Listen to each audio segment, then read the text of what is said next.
ಆಮೇಲೆ ಶರಣರಾಗ್ತಾರೆ. ಉರ್ಲಿಂಗ ಅಂತೇಳಿ ಪೆದ್ದಿಯವ್ರ ಹೆಸರು.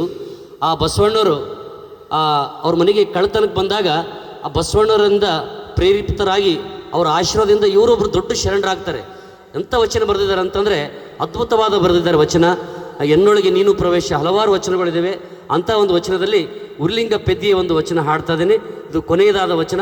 ಎಲ್ಲರಿಗೂ ನಮಸ್ಕಾರಗಳು.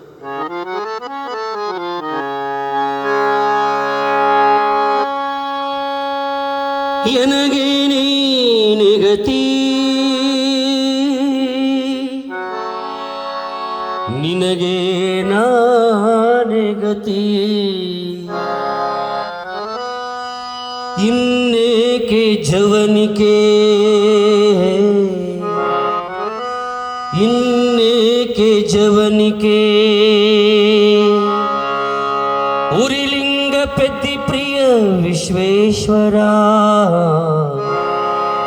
ಎನ್ನೊಳಗೆ ನೀನು ಪ್ರವೇಶ, ನಿನ್ನೊಳಗೆ ನಾನು ಪ್ರವೇಶ, ಎನ್ನೊಳಗೆ ನೀನು ಪ್ರವೇಶ, ಎನ್ನೊಳಗೆ ನೀನು ಪ್ರವೇಶ, ನಿನ್ನೊಳಗೆ ನಾನು ಪ್ರವೇಶ, ನಿನ್ನೊಳಗೆ ನಾನು ಪ್ರವೇಶ, ಎನ್ನೊಳಗೆ ನೀನು ಪ್ರವೇಶ.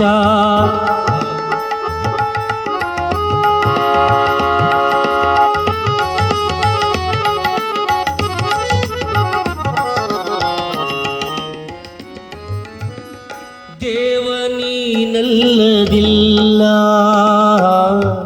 ಭಕ್ತನಾನಲ್ಲದಿಲ್ಲ, ಸರಿಗರಿಗ ಮಗ ಮಪ ಮಪದ ಪದನಿ, ದೇವನೀನಲ್ಲದಿಲ್ಲ, ಭಕ್ತನಾನಲ್ಲದಿಲ್ಲ, ಈ ಪರಿಯ ಮಾಡುವವರಿನ್ನಾರು ಹೇಳ, ಈ ಪರಿಯ ಮಾಡುವವರಿನ್ನಾರು ಹೇಳ,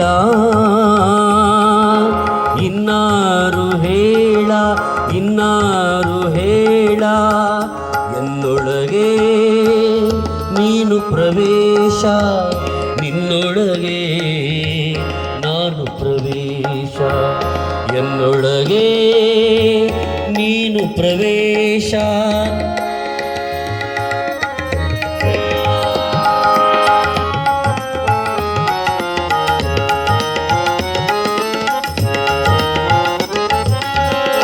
ಎನಗೆ ನೀನೆಗತಿ,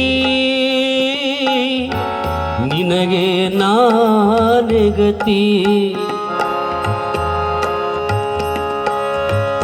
ಎನಗೆ ನೀನೆಗತಿ, ನಿನಗೆ ನಾನೆಗತಿ, ಇನ್ನೇಕೆ ಜವನಿಕೆ, ಇನ್ನೇಕೆ ಜವನಿಕೆ,